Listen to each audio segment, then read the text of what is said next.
The wire feeding process of the mesh cover forming machine is designed for spiral wire welding. For concentric circle welding, you need to assemble the parts manually at the left station.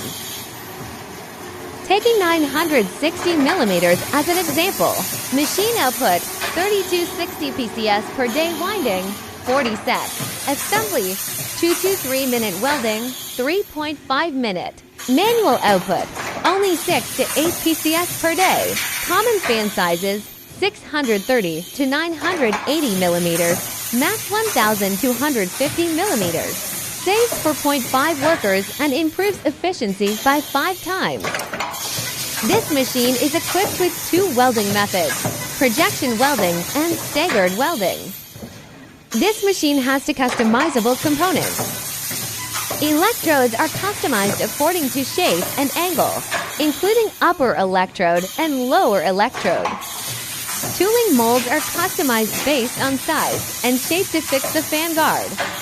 1 mold per station, so 2 molds in total. If you are interested, please feel free to contact me.